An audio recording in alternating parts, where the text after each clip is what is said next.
कशिश और मोहब्बत। उस्ताद मोहतरम ने एक लंबा सांस लिया और कहने लगे, देखो बेटा, दिल में अगर मोहब्बत हो फिर दिल में खुदगर्जी नहीं आ सकती, इसलिए मोहब्बत कभी मरती नहीं है।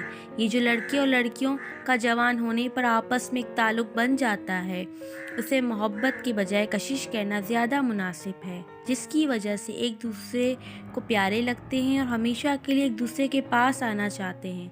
मोहब्बत तो कोई और चीज़ है। मोहब्बत में हम महबूब का भला सोचते हैं, इसकी कामयाबी चाहते हैं, इसके किसी नुकसान का तसव्वुर भी नहीं कर सकते, ऐसी किसी हरकत का सोच भी नहीं सकते जिससे महबूब की ज़िंदगी, इज़्ज़त और माल और दौलत या इसके माँ बाप की इज़्ज़त को ठेस पहुँचने का ख़तरा हो।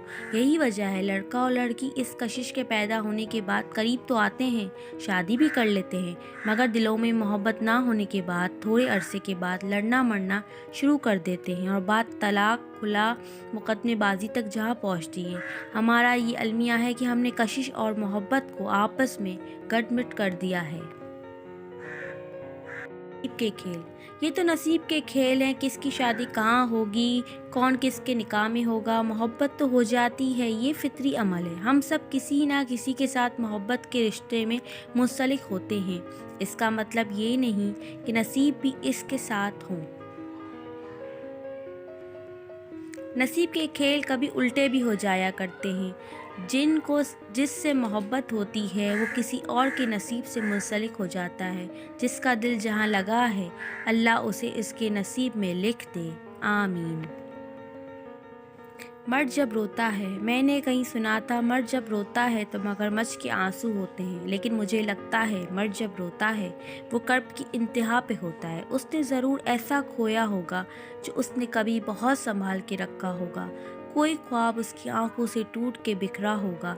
कोई तो ऐसा दुख होगा जो दिल में कुर्ची कुर्ची करके रूह तक को लहू लुहान कर गया होगा। कौन कहता है मर्द को दर्द नहीं होता? मर्द मजबूर नहीं होता, कसूर औरत का नहीं होता। कभी कभी मर्द की तबाही में औरत का ही हाथ होता है। मर्द भी इंसान होता है, फरिश्ता नहीं। कभी दुख से तड़पते मर्द की सुर्ख अंगारों से दहकती आंखों में ज़रूर झांकना और देखना मर्द दुख में कितना तन्हा होता है।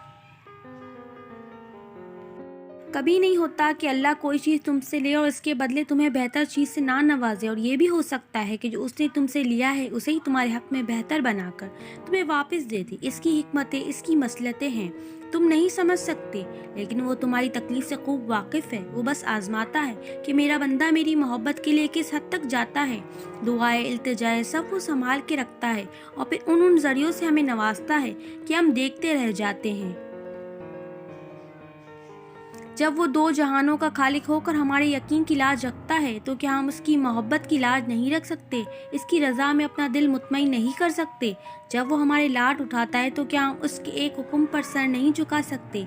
इस जैसी मोहब्बत तो कोई नहीं कर सकता, मगर हाँ, हम इसकी चाहत का एहतराम तो कर सकते हैं, इससे मोहब्बत करने की कोशिश कर सकते हैं। तो फिर क्यों ना हम इसके हुक्म का इंतज़ार किया जाए और अब इससे मोहब्बत की जाए जिसकी मोहब्बत कुर्बान है हम पर। तो क्या हुआ अगर वो एक फूल तुम्हें ना मिल सका? हो सकता है सारा बाग तेरा मुकद्दर हो और मेरे रब को दिल को मुतमईन करने आते हैं।